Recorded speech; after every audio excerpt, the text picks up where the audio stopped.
PC Alana Mulhall and PC Joe Gerard are at the scene of an unrelated incident when a member of the public approaches, reporting a robbery at knife point.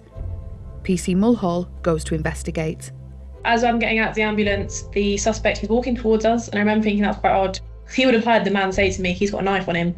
Normally they would run. You'd run in the opposite direction, like you'd run from us, you wouldn't approach us. And I've said something like, hi sir, like, can you say where you are? Because I remember when he was walking, it wasn't like he was going to stop. I didn't want him to come any closer to me. So I kept asking repeatedly, like, take your hands out your pockets, take your hands out your pockets. And he then takes his hand out of his pocket quickly, does put them back in, but in that time, I could see the handle of the knife. I knew, like, I just had a bad gut feeling. And he goes to lunge for me. So, like, lunges towards me, so I spray him. And then he runs off, and then that's when we start the chase. Well, it just happened really fast. So we heard the emergency button go off. So we ran up the street, and we just came across this guy holding a knife towards our colleagues. And obviously, our colleagues were, like, shouting that he's got a knife. Your first thing is just like, how are we going to get him to get this weapon off him and get him detained? Because you want it to be as fast as possible, really. You don't want to draw it out, especially in such an open area. We went from a situation which didn't have a huge level of threat, we were just looking after someone, making sure they were okay, to then of a situation that had huge amounts of threat, and honestly, that turned out to be a real threat. That's kind of just policing.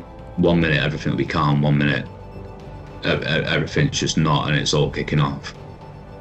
He turned and just sprinted at me, so I backed off, trying to just create space between him, and I've like collided with a taxi, like my backseat of a taxi while I was driving down the street, and he just stabbed me straight in my arm with it. So I've like at the same time he's doing that, I've hit him with the baton to get him away from me.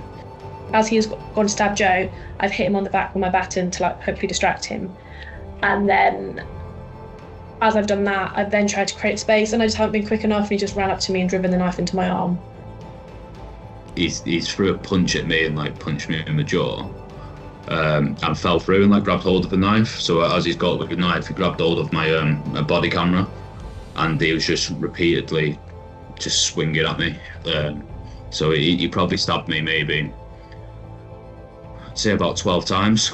A lot of them hit body armor and stuff, but one of them went in the back of my neck. Another one went into my arm, one went into my rib, and one went into the centre of my chest, punching my lung. He needs to be stopped. There's loads of members of public about, so we didn't know who he was going to attack next. I didn't really feel the stab wounds that much. I only kind of knew once he's been on the floor and get put in cuffs. I noticed I couldn't breathe properly, so when I looked down, I could just see blood all over me. It makes me want to stop things like that happening even more to people, because I know how hard, like, recovery was, and just like my daily life, how much it's changed it. We're both still alive, which is the most important thing, and this guy is in jail now, so job done.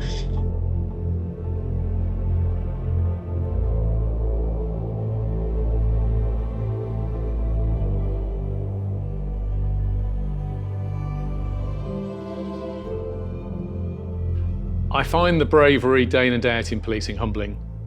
In London, we have around 18 officers a day assaulted, and every few weeks I find myself visiting officers in hospital who've been injured, taking on people armed, perhaps with knives.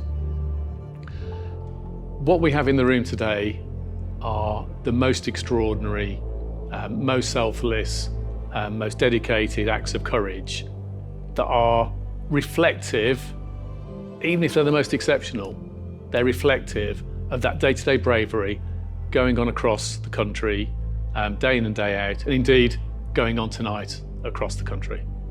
Thank you for what you all do. It's a privilege to be part of the service.